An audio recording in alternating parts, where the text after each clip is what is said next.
Today we will sit down with educator and e-learning expert Maja Katinić-Vidović. We'll discuss how brands succeed by learning how customers learn.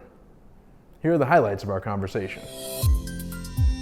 One of the ways how companies, whichever area they're working in, whatever they're doing, is they're also, have you noticed that they are paying for different education types for kids with disabilities, for young girls in STEM, and so on and so on. So it's a matter of also corporate responsibility.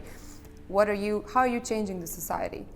Is it just about profit, us making money? Or let's present that we are also people, there are people behind all those companies, and then we use marketing only as a tool. So in the end, it kind of turns out that marketing is a tool in the service of learning, which I personally think is great. It's not just about let's make money and here's a picture of our new product and you buy it. It's also learn how to use it. One great example is IKEA. IKEA is a furniture company on one hand. On the other hand, you buy IKEA furniture, a chair, you have to build it yourself. So it's an educational process, a learning process of me getting a new skill on how to make a chair, because yesterday I didn't know how to do it. Now I have this tutorial, and now I have a new skill, and I'm very proud of myself. I don't think everybody is when they make a new chair from IKEA, like, yes, great accomplishment. So it's also new furniture, new chair, but it's a learning process, and you feel very good in the end. It's not just a matter of a product or a service that you are offering. You are affecting many people, especially if you're a big company, huge company which has thousands of employees and thousands of people buy your products.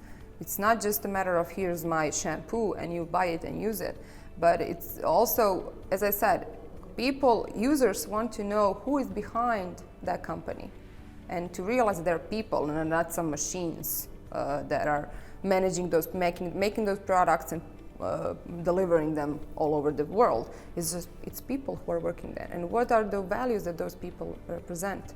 And it's also the matter of how you affect young people who are using your products, because those young people one day might be your employees. So if you are working in Amazon, it has 30,000 employees.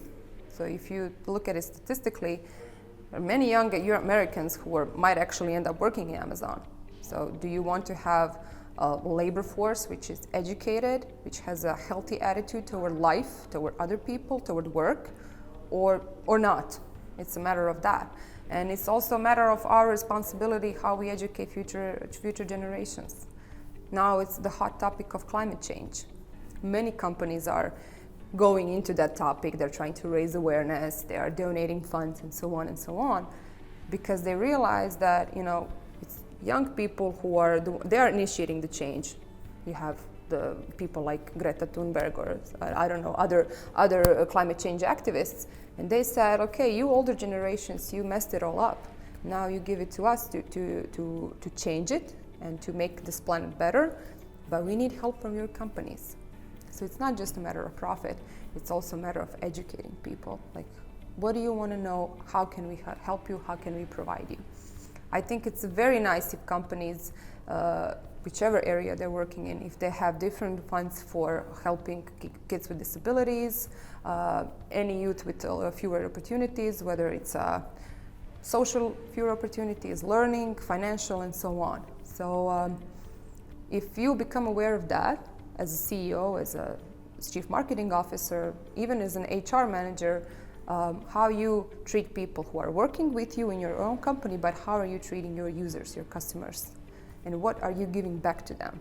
It's not just here's a physical product, but it's also the values that come with it.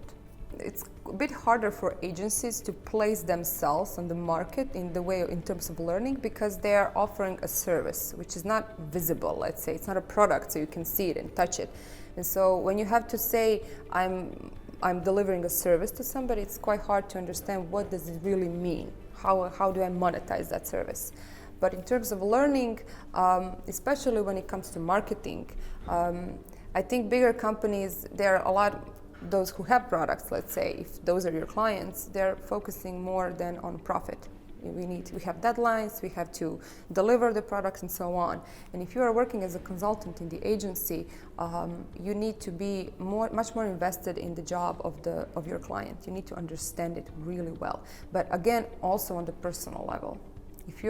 Who is your contact person in your client's firm?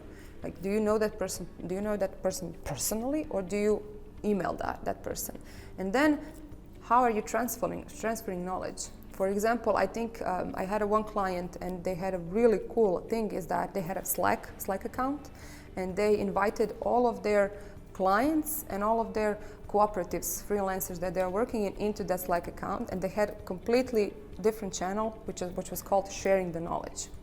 So whoever was in that channel, and there were like 100 people or even more, people were posting different links to, I don't know, it was all sorts of topics. But I think it was really cool, and I would go to that Slack channel every once in a while just to check, I can learn something new, something cool, and to see what is my client interested in, what are they focusing on. So I think it's a matter of sharing the information. Traditional life and way of doing business was you learn something new and you keep it to yourself because you're afraid that your competitors will also know that information, and then it's a matter of competitive advantage. And now I think it's more of a who will share more.